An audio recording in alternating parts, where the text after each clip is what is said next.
São 8 horas e 27 minutos. Você já ouviu falar em dupla poda?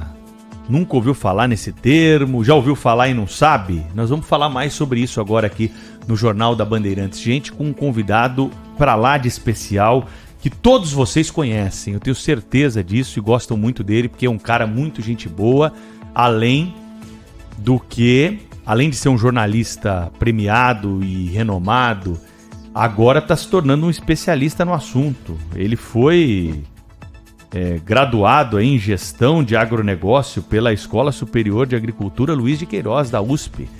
É o nosso colega da Band, jornalista Márcio Campos, que se especializou no assunto e está hoje aqui no Jornal da Bandeirantes, gente, conosco ao vivo para falar um pouco mais sobre isso. Tudo bem, Márcio? Grande abraço para você, bom sábado, meu amigo.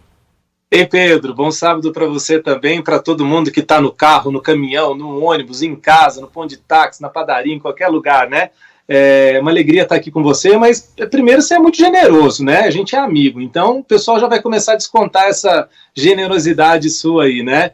E segundo que você me botou numa baita de uma fria, né? A gente falar de vinho às 8h30 da manhã, mas peraí, antes que o povo comece a desligar o rádio, o canal do YouTube, essa questão que a gente vai falar, ela demanda e traz muita oportunidade de negócio, né? Muita oportunidade de emprego e renda também, principalmente para quem quer ir para a zona rural e poder participar desse processo de desenvolvimento que está assim, impactando principalmente a região da Serra da Mantiqueira, viu?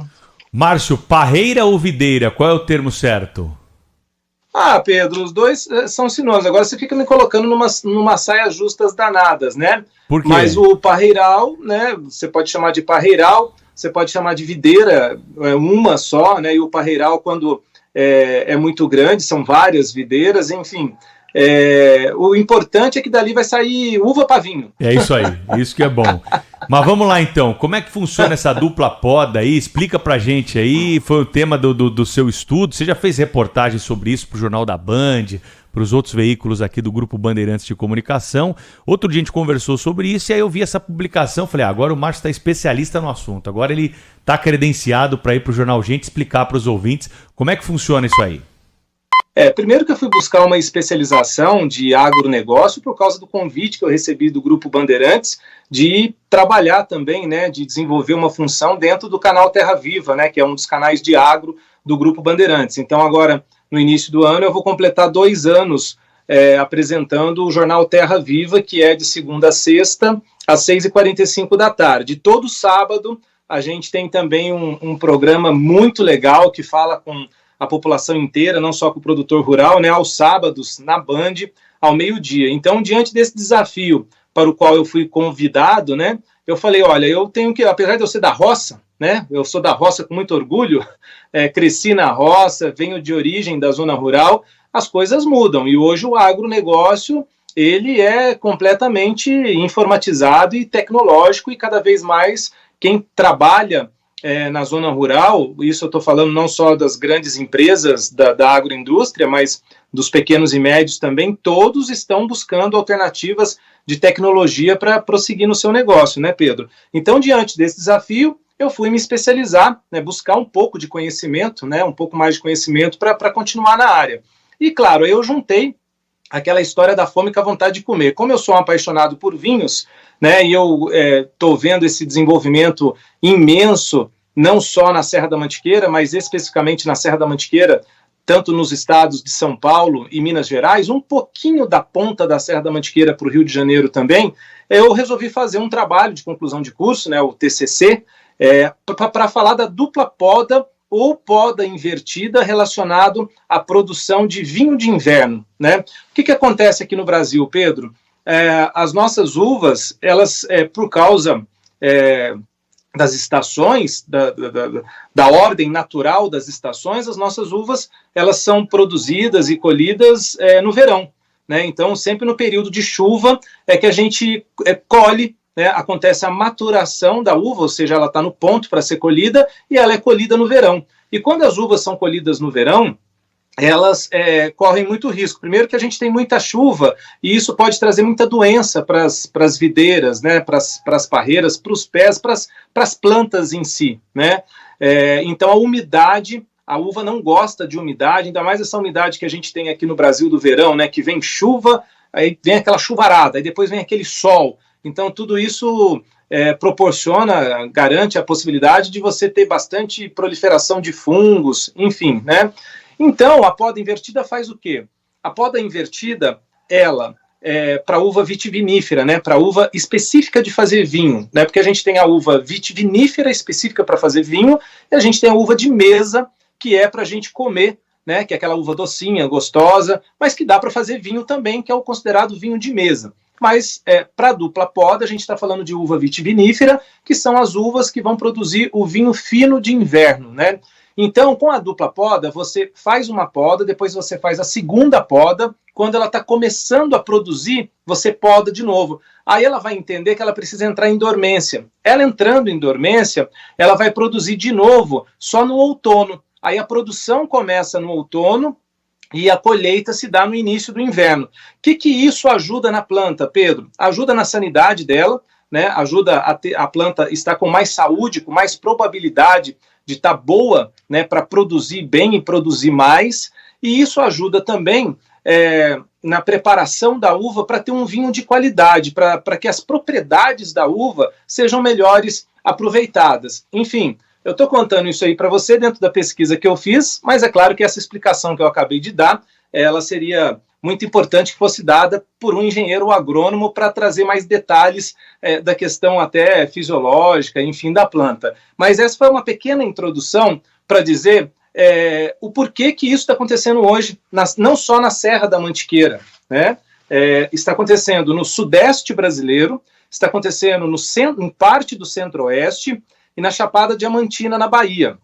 E quem que está encabeçando isso? Existe uma Associação Nacional dos Produtores de Vinho de Inverno, que é uma associação que está sendo encabeçada por um engenheiro agrônomo muito importante, que é o Murilo Albuquerque Regina, e foi o Murilo quem trouxe essa técnica, né, quem que pesquisou essa técnica de dupla poda aqui no Brasil, quando ele estava na EPAMIG. A EPAMIG é uma empresa de pesquisa agropecuária de Minas Gerais que trabalha com pesquisa e desenvolvimento no setor do agronegócio em várias áreas do agro.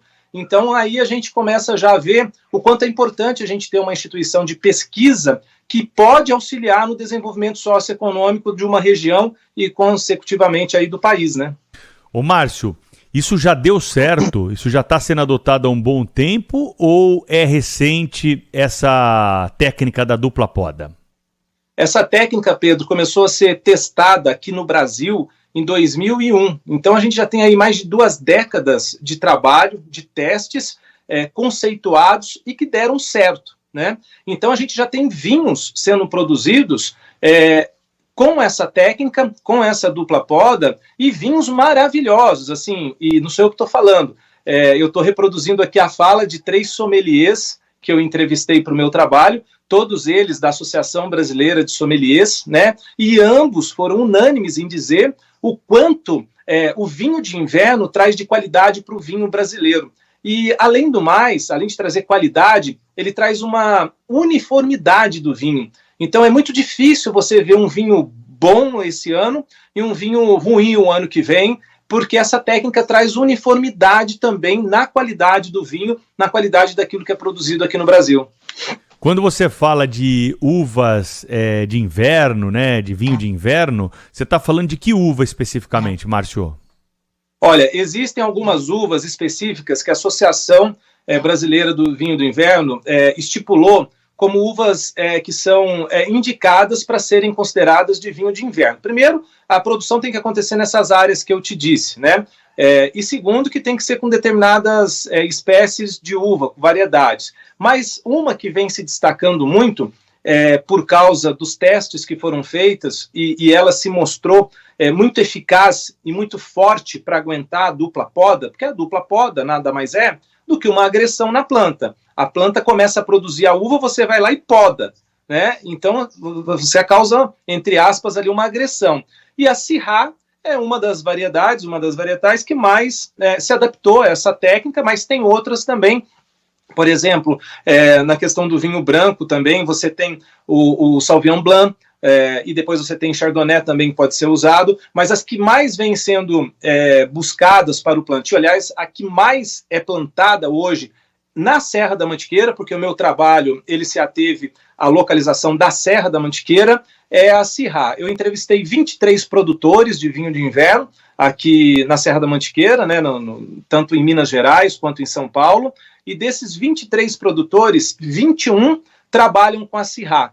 E aí ela, inclusive, no meio, né, já está sendo tratada como a rainha da Mantiqueira. Né? Então, ela já até ganhou o título aí de Rainha da Mantiqueira, por enquanto, até que outra variedade, outra uva venha desbancá-la. Mas, por enquanto, a Syrah é que vem ganhando esse espaço e ganhando o paladar e o gosto também dos sommeliers e dos enólogos. Os ouvintes estão muito interessados aqui no assunto. Eu tinha certeza que isso ia despertar, claro, perguntas aqui. Eu vou passar para você algumas delas. O Gabriel Silveira, nosso ouvinte, está perguntando se a dupla poda atrasa a produção de vinhos. Não é que ela atrasa. Primeiro que você não vai colher no verão que você iria colher. Mas ela atrasa assim, no sentido de que é melhor atrasar para você ter um vinho com qualidade. Mas não é que prejudica a produção de vinhos. E outra coisa, isso não é no Brasil inteiro. Por exemplo, no Sul, pelo que eu sei das pesquisas que eu fiz no Sul, essa técnica não dá para ser implantada no Rio Grande do Sul, por exemplo, que é o maior produtor de vinho do Brasil. Por quê? Porque no Sul, até o inverno no Sul, ele é úmido, né? Ele tem umidade lá no Sul, até no inverno. E essa técnica, ela faz com que a planta produza no inverno para evitar a umidade, né? Então, não é que atrasa e o Brasil inteiro não é prejudicado por causa da técnica. Muito bem. E tem uma pergunta aqui também da Ana Maria do Tatuapé, nossa ouvinte que não falou sobre o nome, mas ela pergunta o seguinte: há diferença no sabor do vinho que foi produzido com a dupla poda?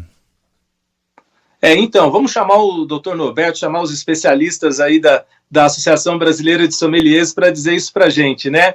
É que assim, existe diferença do vinho de mesa para o vinho fino, né? O vinho de mesa, ele é produzido com uva de mesa, aquela uva que produz o suco também, aquela uva que a gente usa para comer, né?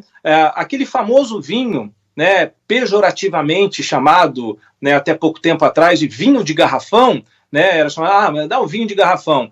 Mas esse vinho, ele é um dos mais consumidos no Brasil. Né, o famoso vinho de garrafão ou vinho de mesa, ele é o mais consumido no Brasil. Agora, tem diferença no sabor, sim, Ana Maria, porque a gente está falando de uvas diferentes, né, de técnicas diferentes. Então você tem o considerado vinho fino com as uvas vitiviníferas e você tem o vinho de mesa com as uvas de mesa. Então, dá diferença. Márcio Campos está com a gente aqui, jornalista da Band, né, que se especializou nesse assunto aí da dupla poda, com uma graduação lá na Faculdade Luiz de Queiroz, da USP de São Paulo. Tem uma pergunta aqui, Márcio, do nosso ouvinte Armando. Ele quer saber se é mito ou se tem base científica a melhor lua para a poda da uva. Existe isso? Existe algum critério científico ou é mito, Márcio? Olha, eu poderia chamar aqui um colega nosso, o Pedro, que é um consultor nosso, ele é um engenheiro agrônomo muito renomado, muito experiente, que é o Evaristo de Miranda, né, o doutor Evaristo de Miranda, que tem doutorado, pós-doutorado, enfim, várias especializações, e ele é uma pessoa que curte demais, né, demais, essas histórias ligadas à técnica e ligadas à tradição do campo, né? Eu vou dizer da minha experiência com o pedacinho de terra que a gente tem lá na Mantiqueira, né? A lua faz diferença na hora da poda, sim, né? Agora, eu espero que algum engenheiro agrônomo venha explicar para a gente aqui o porquê que isso acontece. A parte assim, prática você conhece, né, Márcio? Na parte prática, quando você vai cortar um bambu, por exemplo, para dar um exemplo, você vai cortar um bambu. Aquele bambu, ele é úmido, lá dentro tem água, e você precisa secar o bambu. Então, existe até um folclore, entre aspas, vamos dizer assim, que o ideal para você cortar um bambu, por exemplo, é nos meses que não tem R. Conta aí quais são os meses que não tem R. Então, peraí, vamos ver aqui. Janeiro maio, tem, fevereiro tem, março tem, abril tem, maio não tem, junho não tem, junho, julho não tem, Agosto não tem, setembro já tem, outubro Pronto, tem, acabou. novembro tem, dezembro tem. Então tem que ser de maio a agosto, é isso? E aí, que período que a gente está nesse período aí? Inverno. Inverno é o período que a gente tem menos chuva, então você tem menos água, menor a probabilidade, você diminui a umidade dentro da madeira, por exemplo, entendeu? Então, assim, eu aprendi isso na roça desde criança e aprendi também a questão dos cortes de lua. E algumas mulheres também, muita gente, né, prefere cortar o cabelo sim. em determinadas luas, né? É. Então, enfim, é a crença popular que tem resultado prático. Tem né? resultado prático. Agora, o científico a gente não tem ainda. Alguém deve ter. Deixa para os especialistas lá explicar para a gente. Márcio, o nosso ouvinte, pô, ele não mandou o nome dele aqui, Guaspari, de Espírito Santo do Pinhal, diz que a Casa Geraldo de Andradas tem um chirrá excelente feito com dupla poda. Tá mandando um abraço aqui pra gente, direto de Campinas. A Mariana Lopes está nos escutando direto de Chicago e quer saber se o consumo de vinho no Brasil está se aperfeiçoando. Se você tem informação aí sobre isso nas suas pesquisas. Ô Pedro, primeiro um abraço para todo mundo do Espírito Santo Pinhal, que é na cidade do interior de São Paulo. Lá teve um grande desenvolvimento, sim, dessa técnica. Uma das principais vinícolas que desenvolve essa técnica é a Guaspari, ou Guaspari, né? Cada um pronuncia de um jeito. É muito importante o trabalho que foi feito lá. Aliás, Espírito Santo do Pinhal é um dos municípios que faz parte da minha pesquisa, e lá o desenvolvimento de produtores está muito intenso. Já existe, aliás, era nesse ponto que eu queria chegar com você depois, porque é o ponto principal do meu trabalho, é sobre a questão do desenvolvimento socioeconômico, né? O que essa técnica está realizando de desenvolvimento socioeconômico para a região. Então, Espírito Santo do Pinhal é uma das principais cidades da Serra da Mantiqueira, no estado de São Paulo, em relação a isso. E o consumo do vinho brasileiro, Pedro, uma vez eu entrevistei o Carlos Cabral. Carlos Cabral é um sommelier, também um especialista em vinho, né? Ele é responsável pela compra de vinhos aí de uma grande rede de distribuidora de vinho aqui no Brasil. E o Cabral uma vez me disse o seguinte: Márcio, a gente tem que agradecer muito.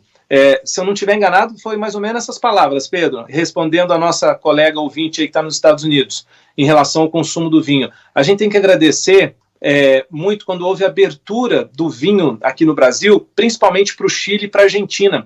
Porque, por uma série de motivos, o vinho chileno e o argentino chegam no Brasil com uma boa qualidade e com preços menores. Sim. Isso faz com que a produção brasileira, né, sinta no calo ali a necessidade de você se especializar e melhorar na sua qualidade. Então, sim, nós avançamos muito já, inclusive por causa dessa, entre aspas, né, não dá para falar assim, mas essa pequena concorrência muito salutar, muito importante. Márcio, então conta pra gente aí o tema central do seu trabalho, desenvolvimento socioeconômico, dupla poda, o que você aprendeu em relação a isso, o que você pode compartilhar conosco aqui na Rádio Bandeirantes?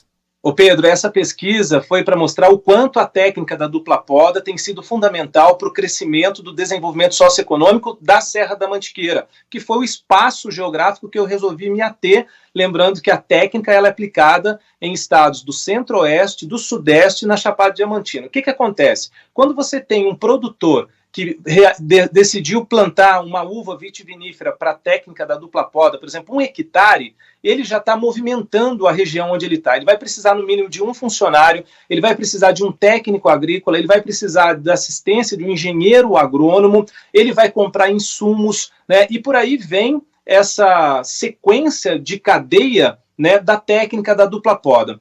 Há um levantamento, né, superficial. Eu entrevistei 23 produtores, mas há uma expectativa hoje de que já existem mais de 200 produtores, incluindo entre pequenos, médios e grandes produtores na Serra da Mantiqueira, vinícolas que não param de surgir. E por que muita gente não sabe disso ainda? Porque a uva leva no mínimo 3 anos, 3 anos e meio, para fazer a sua primeira produção. Até a vinícola chegar na sua primeira produção, ela leva 3 anos e meio.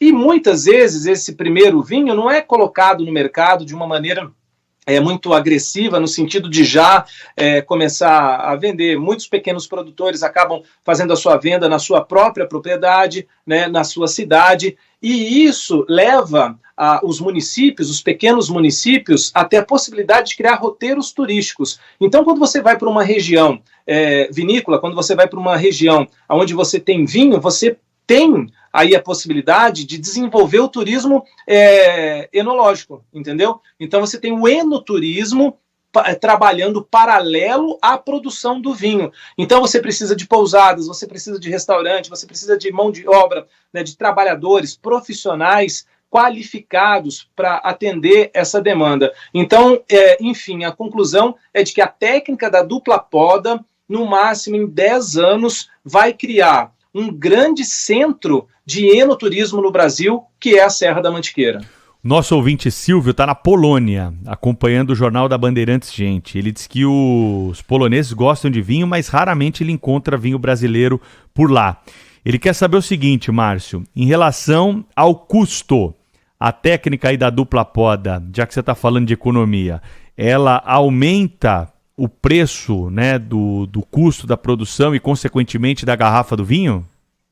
Ela aumenta o preço. Por que ela aumenta o preço? Ela aumenta o preço, primeiro que você vai precisar usar 2 vezes de trabalho braçal, é um trabalho extremamente artesanal, para você podar a videira, para você podar a planta. Então você poda uma vez, passa um tempo, você vai podar de novo. Então você já tem um custo maior aí se você não tem colaboradores, funcionários fixos na sua propriedade, né? Além disso, há uma possibilidade também de você ter um pouquinho de redução na sua produção por causa da dupla poda. Isso não é muito sentido, mas pode ter. Então você tem um custo maior por causa da técnica, sim. Porém, por outro lado, você vê aí a geração de emprego e de trabalho, né? Você precisa de mais gente trabalhando, mais gente para fazer dupla poda, e isso ajuda a fixação do trabalhador no campo também. É um trabalho que faz com que você consiga desenvolver a fixação do trabalhador no campo, que é o que a gente está vendo hoje de muita gente, né? Agora, a gente vê também muita gente voltando,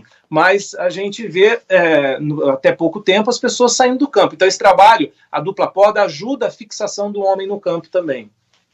Ô Márcio Campos, fala uma coisa pra gente, em relação a esses trabalhadores, como é que funciona essa rede, né, de profissionais envolvida aí na plantação, na Serra da Mantiqueira, que você estudou essa região? São cooperativas? Qual é a relação? Porque imagino que esse trabalho, como você disse, ele é muito artesanal e braçal durante uma época do ano, mas tem uma época do ano que é a natureza que tem que fazer a parte dela, né, Márcio? A natureza tem que fazer a parte dela, e tem a questão da vinificação. Por enquanto a gente falou só da questão do trabalho no campo, né? Você tem a vinificação também, que é o trabalho de processar a uva para transformar a uva no vinho. Então, o meu trabalho também identificou que muitos pequenos produtores não têm a intenção de criar sua própria vinificação, ou seja, primeiro que é caro, né? Alguns milhões de reais. É muito difícil você mensurar, eu tentei mensurar isso no trabalho com alguns enólogos, mas é difícil porque depende de uma série de fatores para você mensurar. Mas primeiro que é caro você construir a sua vinificação, você precisa ter um enólogo fixo, e por aí vai. Então muitos dos pequenos produtores não querem ter a sua vinificação própria. E aí você já tem uma outra demanda. Você tem a demanda de alguém ou de uma vinícola grande que pode absorver essa necessidade do pequeno e você terceirizar, porque o pequeno vai ter que terceirizar a sua produção. E quem que faz essa terceirização, pelo menos nos primeiros 5 anos? A EPAMIG, que é a empresa de pesquisa agropecuária de Minas Gerais, que tem um centro de vinificação, um centro de pesquisa, né, e tem um centro de vinificação também na cidade de Caldas, próximo a Poços de Caldas, e eles dão esse acompanhamento. Eles não fazem acompanhamento presencial, né? Então você tem que contratar os profissionais para auxiliar você nessa produção, mas eles fazem um acompanhamento muito importante, orientando à distância e recebendo os produtores e pequenos produtores, que quem teve a iniciativa de testar essa técnica foi a EPAMIG, né? Essa empresa mineira de pesquisa agropecuária. Muito bem, Márcio Campos, são 9 da manhã quase, né? 9 para as 9 aí. Qual que é o vinho que você vai indicar para o ouvinte da Rádio Bandeirantes tomar hoje no almoço, depois de ouvir toda essa história que você contou para nós aqui, contar sobre o seu trabalho, falar sobre a dupla poda? Qual é a pedida para hoje, hein, Márcio? O que você indica aí para os ouvintes? Ô Pedro, eu seria injusto aqui de indicar um vinho, mas foi citada a Casa Geraldo aí também. Eu acho que a Casa Geraldo pode representar muito bem todos os produtores da Serra da Mantiqueira, mas tem produtores em São Bento do Sapucaí, em Santo Antônio do Pinhal, em Campos do Jordão, né, no sul de Minas, em Três Corações, na região do estado de São Paulo, enfim. E é óbvio, né, tem que tomar um Syrah, O Syrah, que é a rainha da Serra da Mantiqueira, né, a uva Syrah. Eu acho que vale a pena começar pelo Syrah aí, para poder ir degustando os vinhos nacionais produzidos com a técnica da dupla poda, que vai gerando renda, que vai gerando emprego e que vai gerando desenvolvimento socioeconômico através do enoturismo na Serra da Mantiqueira. Pedro. Márcio, foi um prazer conversar contigo nessa manhã aqui na Rádio Bandeirantes, viu? Sempre bom ouvi-lo e as suas explicações aí. Você está se tornando um especialista aí nesse assunto e vai voltar ao programa aqui sempre que tiver novidade ou interesse jornalístico a respeito desse tema. Grande abraço para você, bom fim de semana, até uma próxima, Márcio. Da próxima vez a gente traz um engenheiro agrônomo também para você não pegar tanto no meu pé. E traz uma garrafa de vinho pra gente depois tomar, depois da entrevista aqui, né? Um abraço a todos, muito obrigado, Pedro. Desculpa alguma coisa aí, se algum engenheiro agrônomo, algum técnico da área viu que eu falei alguma coisa errada, podem me corrigir depois, por favor. Só tem elogios para você aqui, os ouvintes gostaram muito, viu? Tem muita pergunta aqui que eu não passei pro Márcio, justamente por isso, gente. Ele não é especialista no assunto. A gente vai até trazer, tem um aqui que queria saber se a dupla poda pode ser aplicada em outras culturas também, né? Falei, não, o Márcio tá aí no trabalho dele falando sobre uma das questões aí da dupla poda, mas a gente certamente vai pautar o assunto para uma próxima. Um grande abraço para você, Márcio. Valeu, Pedro. Um beijo para todo mundo da Rádio Bandeirantes.